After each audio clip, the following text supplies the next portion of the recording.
फरमाते हैं कि मैं ना मजदूर लेने गया, बगदाद के चौक में मजदूर बैठे होते थे, तो मेरी उन मजदूरों में से ना एक नौजवान बच्चे पे नजर पड़ी।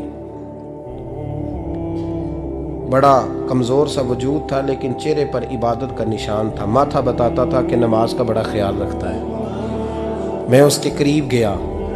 चेहरे भी बड़ा कुछ बताते हैं ना, चेहरों में भी बड़ी रानाई होती है। फरमाते मैं करीब गया, मैंने उसको कहा बेटे मजदूरी करोगे? तो कहने लगा मजदूरों में बैठा हूँ तो हुजूर मजदूरी के लिए ही तो बैठा हूँ। तो मैंने कहा कि चलो फिर। कहने लगा नहीं, मेरी कुछ शर्तें।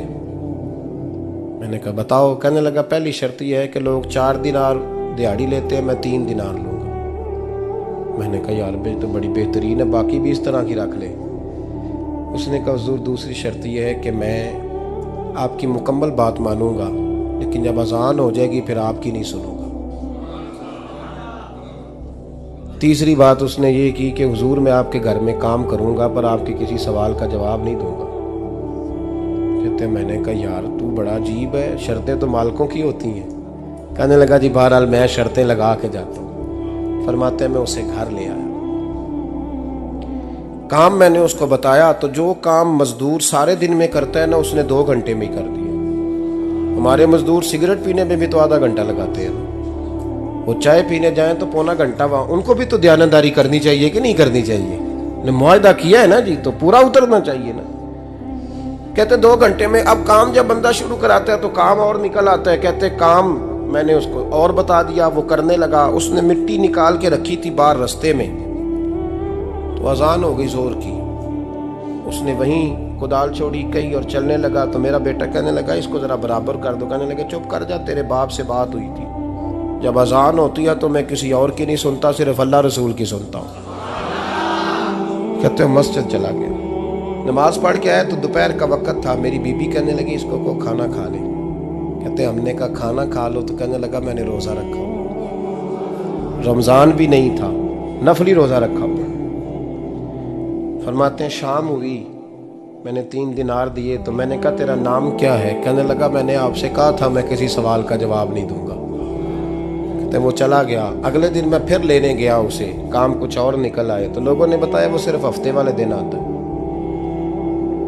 मैंने कहा क्यों? कहने लगे जी वो कहता है मेरा हफ्ते का खर्चा 3 दिनार है, जब 3 दिनार कमा लेता हूँ तो बाकी सारा टाइम अल्लाह रसूल की जिक्र में गुजार दिया करता हूँ। फरमाते हैं जी अगले हफ्ते मैं फिर लेने गया, मैंने पूरा हफ्ता इंतज़ार किया कि काम उसी से कराना है। मैं जब गया तो मैंने कहा चलो। कहने लगा मेरी शर्तें याद है ना? और मैंने कहा याद है भाई, साथ चल। फरमाते हैं काम कराया, 2-3 हफ्ते वो आता रहा। एक हफ्ते में गया तो लोगों ने कहा हुजूर आज नहीं आया। क्यों? कहने लगे बीमार हो गए। कहाँ घर है? कहने लगे बगदाद के कब्रिस्तान के पीछे जो कच्ची आबादी है उसमें रहता है। फरमाते मैं गया, दरवाजे पे दस्तक दी तो कहने लगा हुजूर आप हैं? दरवाज़ा खुला है, आ जाइए। फरमाते मैं अंदर गया तो मैंने कहा तुम्हें कैसे पता चला मैं आया हूँ? कहने लगा हुजूर अल्लाह वाले हो, आप नहीं आना था, वरना अमीर तो गरीबों का पता लेने कोई नहीं आते। कहते मैं करीब गया तो कहने लगा मैं आपका इंतज़ार कर रहा था, तेज़ बुखार है, तप रहा। जेब से कुछ पैसे निकाले, कहने लगा ये पैसे रख लें। एक अंगूठी निकाली, कहने लगा हुजूर आज रात को मेरा इंतकाल हो जाएगा, इन पैसों का कफन खरीद के सुबह जनाजा पढ़ के मुझे दफन कर देना, और जब दफन करो तो ये अंगूठी लेके असर के बाद हारून रशीद के पास जाना। आप उसे कहना मैंने मिलना है, पर वो आपको टाइम नहीं देगा। आप उसको आवाज़ दीजिएगा कि तेरी एक अमानत है मेरे पास, फिर वो आपसे मिलेगा तो अंगूठी दे दें, फिर आप मेरी तरफ से फारिग हैं। हज़रत फरमाने लगे तेरा नाम? और कहने लगा हुजूर वक़्त थोड़ा है, आज रात मैंने जाना है, बड़ी लंबी माफ़ी मांगनी है रब करीम से, अगर मुनासिब समझे तो मुझे अपने रब से तन्हाई कर दे दें। फरमाते हैं मैं आ गया, पर उसकी बातों ने मुझे सारी रात सोने नहीं दिया। फरमाते हैं सुबह बड़ी मुश्किल से सूरज निकला, मैं गया दरवाजे पे हाथ रखा तो दरवाज़ा खुला हुआ था। अंदर दाखिल हुआ तो खुशबुएं मेरा इस्तकबाल कर रही थी। जब चेहरे से कपड़ा हटाया तो उसका तो इंतकाल हो चुका। इंतकाल हो चुका है। ऐसे है जैसे किसी का दीदार करके सोया। कहते मैं तो 2 आदमी ले गया था जनाजे पे, पर पता नहीं दुनिया किधर किधर से आई, कहां कहां से। अखां जदों मीटियां जमाना मैनू रोवेगा, अपना ते अपना बेगाना मैनू रोवेगा। फरमाते हैं मैं तो 2 बंदे ले गया था, पर पता नहीं मखलूक कहां कहां से आई। जनाजा पड़ा, दफन किया। हारून रशीद के पास में असर के बाद गया। मैंने बुलाना चाहा पर बादशाह था, मेरी तरफ देखा ही नहीं। मैंने उसको कहा तेरी ये अमानत मेरे पास है। फरमाते हैं वो मुझे कोने पे ले गया। क्या बात है? कमरे में बुलाया, मैंने अंगूठी दी। हारून रशीद तो चीखे मारने लगा, कहने लगा अंगूठी वाला कहाँ है?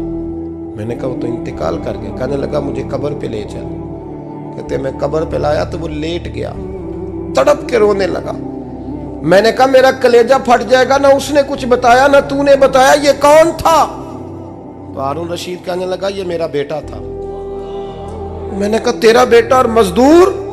कहने लगा हुजूर ये हजरत दाऊद ताई के पास बैठा करता था, उनका मुरीद था। मुझे रोज कहता था अब्बा तूने बड़ी दुनिया इकट्ठी कर ली है, मरते वक्त तुझसे टांगे समेटी नहीं जाएंगी, इतना हिसाब नहीं तू दे सकेगा। मैं इसको समझा देता, इसकी अम्मा समझा देती। ये रोज हमें कहता छोड़ दो, आ जाओ अल्लाह रसूल की बारगाह में झुक जाएं।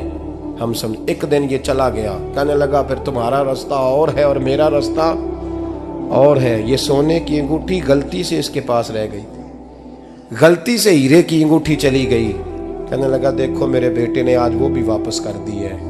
फिर तड़प के कहने लगा हारून रशीद था तो ये मेरा बेटा, पर मेरा मुर्शद निकला, मेरा पीर निकला। भाई जिंदगी तो बड़ी थोड़ी है ना।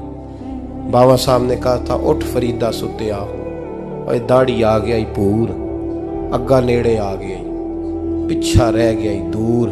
उठ फरीदा सुत्या खलकत वेखन जा, मते कोई मिल जाई बख्शिया ते तू ही बख्शिया जा। उठ फरीदा सुत्या झाड़ू दे मसीत, तू सुते रब जागदा, तेरी डाडे नाल परीत। मेरा रब हमें